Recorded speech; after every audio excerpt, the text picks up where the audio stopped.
Você conhece a história de José do Egito? Filho de Jacó e Raquel, ele se destaca como uma figura notável na Bíblia, citado no Antigo Testamento, em Gênesis capítulos 37 a 50. Sua chegada ao mundo foi um acontecimento especial para Raquel, que superou a dor da infertilidade antes de concebê-lo. Segundo Gênesis 30 versículos 22 e 23, Deus lembrou-se de Raquel, abençoando-a com a fertilidade que resultou no nascimento de José e de seu irmão mais novo, Benjamim. O nome, José, de origem hebraica, carrega um significado profundo: Deus multiplique ou possa ele acrescentar, refletindo o anseio de sua mãe por mais filhos. José veio ao mundo em Padã Arã, antes que sua família retornasse a Canaã e antes de ele se tornar o governador do Egito. Sua vida provavelmente transcorreu durante a era dos faraós Ixos, entre 1720 e 1570 a.C. O favoritismo de seu pai fez dele alvo de muita inveja e rejeição dentre seus 10 irmãos. A saga de José no Antigo Testamento é épica e dramática. Ao sentir seus dons proféticos e compartilhar seus sonhos com seus irmãos, ele é visto como arrogante, o que o leva a ser ainda mais menosprezado por seus irmãos, que o chamam de sonhador. Assim também em nossas vidas, podemos sofrer injustiças, sermos fontes de inveja por aqueles que mais amamos, o que nos causa enorme tristeza e dor, como José, desde cedo, passou a sofrer rejeição e descaso daqueles que deveriam protegê-lo, mas não se abateu, não deixou de ser o mesmo José, o José que Deus criou. José deixou Deus escrever sua história. Essa reflexão poderia ser sobre como combater a inveja, ou sobreviver aos inimigos, ou sobre como sair de sua própria parentela como precisou fazer Abrão, segundo a vontade de Deus, Gênesis 12 versículo 1, mas é sobre como florescer no deserto, um dos lugares mais inóspitos e sem oportunidades do mundo, com toda a resiliência que há dentro de cada um de nós. Os irmãos odiavam José, queriam sua morte. Por intervenção de Ruben, que é o filho mais velho de Jacó, José escapa da morte, e por sugestão de Judá ele é vendido. Eles conspiraram e o venderam a mercadores nômades, os ismaelitas, aos 17 anos de idade, um jovem com um futuro delineado por seu pai, que era em seu tempo, um homem bem-sucedido, de acordo com sua época. José tem uma mudança de rumo em sua vida, só porque compartilhou seus sonhos. Veja como é perigoso. Ao compartilhar sonhos com quem você confia, este pode lhe servir de tropeço, dar-lhe mau conselho ou agir ocultamente para lhe prejudicar. Compartilhe seus sonhos com Deus, medite em sua vontade, e na direção que deve tomar. No Egito distante, José é comprado por Potifar, um oficial do faraó. Com toda a razão, José poderia ter desistido até de sua fé. No entanto, ele segue em frente com uma resiliência surpreendente, movida por ele? Não, por sua admirável fé em Deus, que passa a ser sua principal companhia nesse contexto tão dramático. Na casa de Potifar, estudou como um escriba e aprendeu a língua egípcia, e José prospera na casa de Potifar. Sua graça e fé diante do pai não só o abençoa, mas também a casa de Potifar, que nunca viu tanta prosperidade, o que o leva a ganhar sua confiança absoluta, tanto que lhe confia todos os seus bens. Entretanto, em um inesperado desdobramento, José é falsamente acusado de seduzir a esposa de Potifar e lançado na prisão, desonrado e injustiçado, mais uma vez abandonado à própria sorte em circunstâncias terríveis, num calabouço imundo entre criminosos. Na prisão, quando já passaram anos desde que José fora sequestrado, sua esperança poderia facilmente ter se extinguido. No entanto, ele se destaca ali também e ganha o respeito dos carcereiros. José não deixou de ser quem é, por estar em condições extremas, no abandono daquele lugar, o pior do Egito, mas José faz o seu melhor, em constante oração e buscando ser sempre correto, transforma um lugar sem esperança, inóspito, em um lugar melhor para todos, melhores instalações, condições de limpeza e alimentação, todos se sentem melhores à sua volta, o carcereiro lhe confere poderes, o que faz de José seu homem de confiança. Nós vemos um escravo encarcerado, mas sendo honrado por Deus. Deus honra a quem quer, onde e quando quer, mas José não era um servo qualquer. José vivia em oração, sua lealdade a Deus era inquestionável. E mais uma vez o lugar prospera, todos se sentem mais felizes e dignos. Podemos empregar esse poderoso exemplo em nossa casa, família, nossos grupos sociais, nossa empresa. Sempre podemos tornar um lugar em algo ainda melhor para todos, um lugar normal em algo extraordinário. Certo tempo depois, um evento marcante desdobrou-se. O copeiro Mor e o padeiro do faraó proferiram palavras que desagradaram seu senhor, resultando em suas prisões imediatas. Sob os cuidados de José, os dois homens experimentaram sonhos reveladores durante uma única noite. José, dotado de uma notável habilidade interpretativa, decifrou os enigmas. As previsões de José se concretizaram, o copeiro-mor foi restituído ao seu posto, enquanto o padeiro enfrentou um destino trágico. Movido por uma chama renovada de esperança, José fez um humilde pedido ao copeiro, solicitando-lhe que, por compaixão, lembrasse-se dele e mencionasse sua trajetória naquela terra, ao faraó, Gênesis 42.14,15. Mas o copeiro se esquece de José, se passam 2 anos inteiros. Certo dia, despertou-se em Faraó uma inquietude profunda. Sentindo-se perturbado, o soberano convocou todos os adivinhadores e sábios do reino, na esperança de encontrar respostas para seus sonhos intrigantes.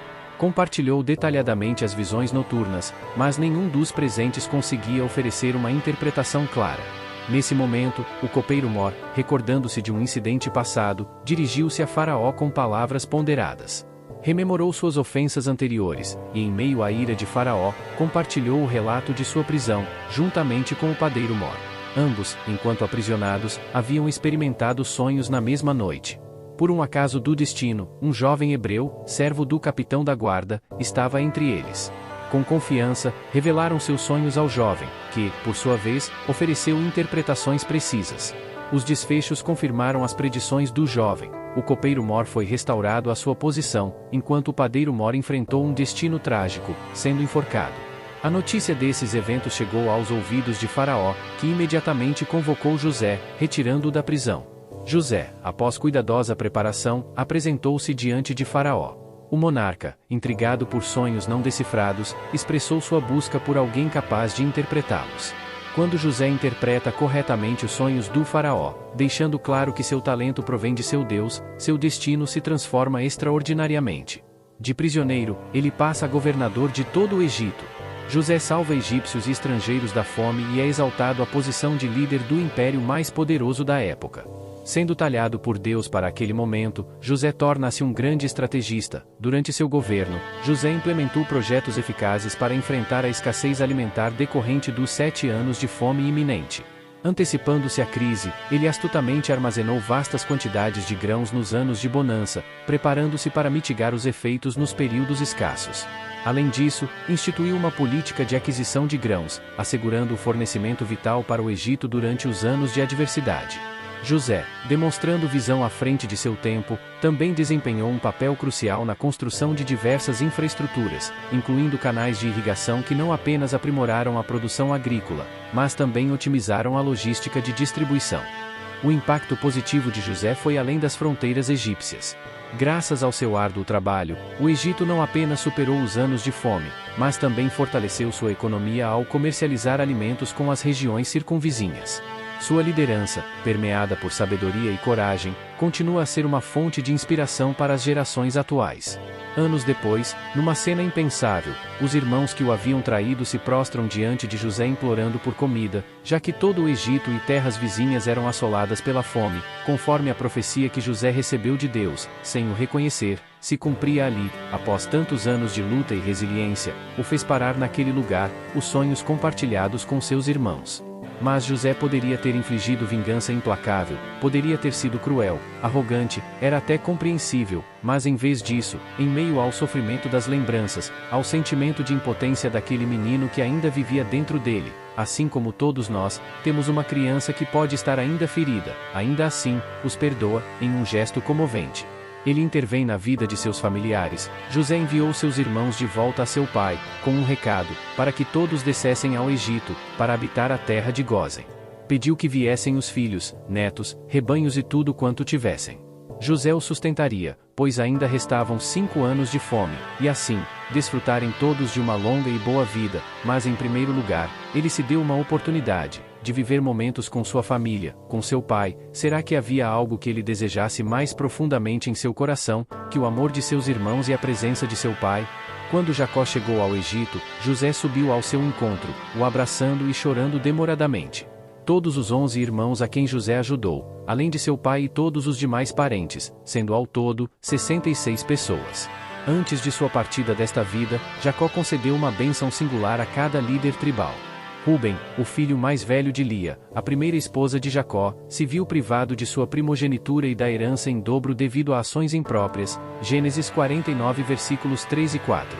A primogenitura, então, foi transferida para José, o primogênito de Raquel, segunda esposa de Jacó, como registrado em 1 Crônicas 5 versículos 1 e 2.